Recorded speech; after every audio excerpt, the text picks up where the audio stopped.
এক পাহাড়ে এক সাধু বসবাস করত এবং এই সাধুটা এতটাই ধার্মিক ছিল যে যদি ওই পাহাড়ের যারা বসবাস করতো তাদের কোনো সমস্যা হতো, তারা যদি রোগাক্রান্ত হতো এবং তাদের যদি ওই পাহাড়ে বৃষ্টির প্রয়োজন হতো, তাহলে সেই সাধুর কাছে সবাই মিলে একত্রিত হতো এবং সাধুকে বলতো, সাধু মশাই আমাদের বৃষ্টির প্রয়োজন।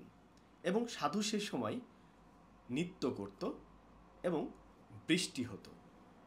তো আস্তে আস্তে সবাই জেনে যেত যে সাধু নাচলেই বৃষ্টি হয়। তো শহরের 3 বন্ধু কথাটা শুনেছে এবং তারা খুবই আতঙ্কিত হয়েছে এবং খুবই ইন্টারেস্টিং ফিল করেছে যে এটা কেমন কথা, যে নাচলেই বৃষ্টি হয়, তাহলে আমরা নাচলেও বৃষ্টি হবে। সায়েন্টিফিক্যালি একটা কথা আছে যে পাহাড় অঞ্চলে মাঝে মাঝেই বৃষ্টি হয়। সেই তুলনায় যেহেতু ইয়াং 3 জন বন্ধু, তারা বলছে যে তাহলে আমরা সাধুর সাথে দেখা করব এবং তাকে বলবো যে শুধু আপনি নাচলে নয়, আমরা নাচলেও বৃষ্টি হবে। তো ঠিক সেই অনুপাতে তারা পাহাড়ে গেল এবং সেই সাধুকে খুঁজে বের করলো। তো সে সময় দেখলো যে সাধু পাহাড়ের এক উঁচা চূড়ায় বসে থেকে ধ্যান করছে এবং সাধুর কাছে গিয়ে বিনয়ের সঙ্গে বলল যে সাধু মশাই, আমি শুনেছি আপনি নাচলেই নাকি বৃষ্টি হয়, তো আমরাও নাচবো এবং আপনাকে বৃষ্টি নামিয়ে দেখাবো। সে গ্রামের কিছু লোকজন জড়ো করেছে এবং প্রথম বন্ধু সে নাচা আরম্ভ করলো। আধা ঘন্টা 45 মিনিট নাচার পরে সে ক্লান্ত হয়ে ফিরে আসলো, বৃষ্টির কোনো দেখা পেল না।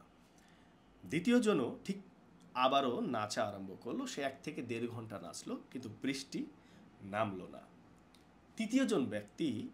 তৃতীয় যে বন্ধুটা ছিল উনি 1-2 ঘন্টা নাচার পরে ক্লান্ত হয়ে গেল, তখনও আকাশে কড়া রোদ, বৃষ্টির কোনো দেখা নেই। এরপর 3 জন ক্লান্ত হয়ে খুব কৌতূহলবশত সাধুর কাছে বিনয়ী স্বরে বলল, সাধু মশাই আমরা তো নেচেছি কিন্তু বৃষ্টি নামাতে পারলাম না, বাট আপনি তাহলে কিভাবে বৃষ্টি নামাবেন এবার আমরা দেখতে চাই, এবার আপনি নাচুন। এরপর সাধু ধ্যান করে সৃষ্টিকর্তার কাছে প্রার্থনা করে নাচা আরম্ভ করলো এবং সাধু নাচছে 1 ঘন্টা, 2 ঘন্টা, 3 ঘন্টা, 4 ঘন্টা, 5 ঘন্টা পেরিয়ে গেল, বৃষ্টির কোনো দেখা নেই।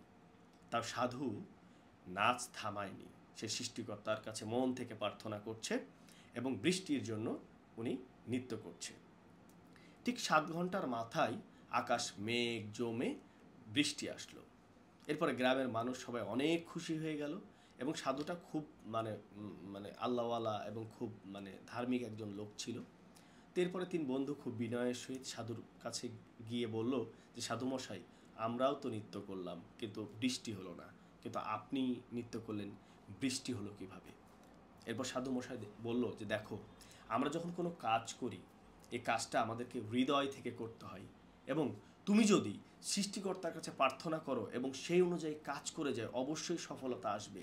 দেখো তোমরাও নৃত্য করেছো, তোমরাও চেয়েছো যে তোমরা নাচলে বৃষ্টি হবে, বাট আমি কি করেছি, আমিও চেয়েছি, আমি সৃষ্টিকর্তাকে প্রার্থনা করেছি যে বৃষ্টি হোক এবং আমি ততক্ষণ পর্যন্ত নেচেছি যতক্ষণ পর্যন্ত বৃষ্টি না হয়।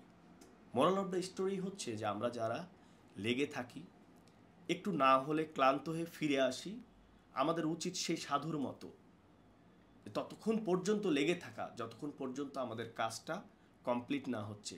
আপনি যদি মন থেকে সৃষ্টিকর্তার কাছে প্রার্থনা রাখেন এবং আপনি যদি বলেন যে কাজটা আপনার দ্বারাই সম্ভব এবং আপনি যদি লেগে থাকেন, অবশ্যই একদিন সফলতার দেখা পাবেন।